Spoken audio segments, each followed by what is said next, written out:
இனிமே கண்ணை மூடிட்டு கடலை எண்ணெய் வாங்கலாம். ஏன்னா மந்த்ரா கடலை எண்ணெய் இதயத்தின் தயாரிப்பு. வறுக்க பொரிக்க ஏன் எல்லா சமையலுக்கும் மந்த்ரா தான். மந்த்ரா கடலை எண்ணெய், அபார ருசி, ஆரோக்கியமான உடல் நலம். பாரத பிரதமர் நரேந்திர மோடி அவர்கள் கலந்து கொள்ளக்கூடிய கூட்டத்தில் கரூர் மாவட்டத்திலிருந்து பல்லாயிரக்கணக்கான பேர் கலந்து கொள்வதாக உறுதியளித்திருக்கின்றார்கள். 11ஆம் தேதிக்கு பிறகு பாரத பிரதமர் நரேந்திர மோடி அவர்களுடைய மாபெரும் கூட்டத்திற்கு பிறகு தமிழக அரசியலிலே ஒரு மிகப்பெரிய மாற்றம் ஏற்படும் என்று நாங்கள் நம்புகின்றோம். நிச்சயமாக 2026 தேர்தலில் தேசிய ஜனநாயக கூட்டணி ஆட்சியில் அமர்த்தக்கூடிய கூட்டமாக இந்த கூட்டம் இருக்கும் என்று நாங்கள் எதிர்பார்க்கிறோம். வேற ஏதாவது அந்த கூட்டு 11ஆம் தேதி நடக்கிற புது கட்சி ஏதாவது அதை பற்ற தகவல் எங்களுக்கு தெரியாது. ஏன்னா தேசிய ஜனநாயக கூட்டணியுடைய தலைவர் மரியாதைக்குரிய எடப்பாடி பழனிசாமி அவர்கள் தான் அளவுல யார் யாரெல்லாம் கூட்டணியில சேர்க்கணும் அப்படிங்கிறதுலாம் அவர் தான் முடிவு செய்வார்.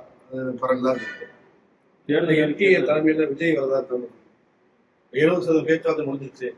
இல்ல, அதை பற்றின விஷயங்கள் எங்களுக்கெல்லாம் தெரியாது.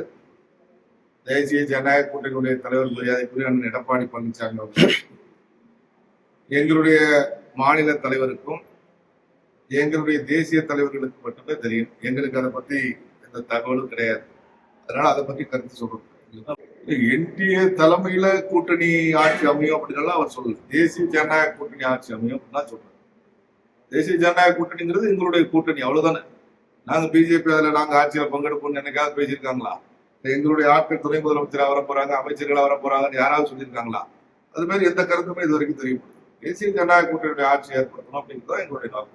எங்களுக்கு மிக முக்கியமான நோக்கம் தமிழ்நாட்டில் இருக்கக்கூடிய திராவிட முன்னேற்ற கழகத்துடைய ஆட்சியை வீழ்த்தணும், அந்த ஆட்சியை அகற்றணும் அப்படிங்கிறது. அதை மையமா வச்சுதான் நாங்க செயல்படுறோம். கேஸ் சிலிண்டர் விலை அடிக்கடி ஒரு 3 நாளா பாத்தீங்கன்னா வணிகத்துக்கு யூஸ் பண்றது தங்க ரேட்டு மாதிரி ஏறிட்டே போயிட்டு இருக்கு.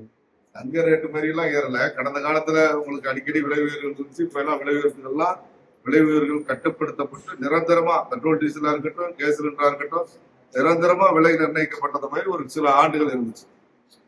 சில விலையேற்றங்களை தவிர்க்க முடியாது. அதுவும் இன்னைக்கு உலக சூழ்நிலை எப்படி இருக்கு அப்படிங்கிறத பார்க்கணும். இன்னைக்கு உலகம் முழுவதும் போர் நடந்துட்டு கிட்டத்தட்ட பல நாடுகள்ல இருந்து நம்மளால இறக்குமதி செய்யக்கூடிய பொருட்களை இறக்குமதி செய்ய முடியல.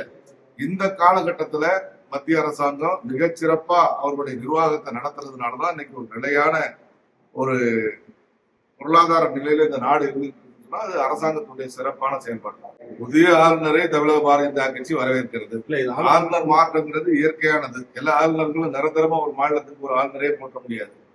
அங்க மாற்றங்கள் செய்யப்பட்டு அதனால அந்த அடிப்படையில மாத்திருக்காங்க. அவரை மேற்கு வங்கத்துக்கு நியமிச்சிருக்காங்க. கேரள ஆளுநரை தற்காலிகமா இங்க அவரை இன்சார்ஜ் கொடுத்துருக்காங்க. பிறகு நிரந்தர ஆளுநர் யாருங்கிறது, நிரந்தரம்னா ஆளுநர் யாருங்கிறத நியமிக்கும். கரூர் பாராளுமன்ற உறுப்பினர் ஜோதிமணி அவர்களுக்கு நேற்றைக்கு முன்தினம் வரைக்கும் போறது எங்கன்னு தெரியல. போக்கு தெரியாம இருந்தாங்க. இங்க போறதா அங்க போறதா எங்க போறதுன்னு தெரியாம 4 பக்கமும் அலைபாஞ்சிட்டு இருந்தாங்க.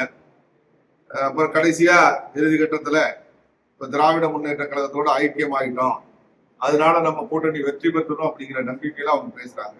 கண்டிப்பா இன்னைக்கு திராவிட முன்னேற்ற கழகத்துடைய ஆட்சிக்கு எதிராக மக்கள் இருக்காங்க.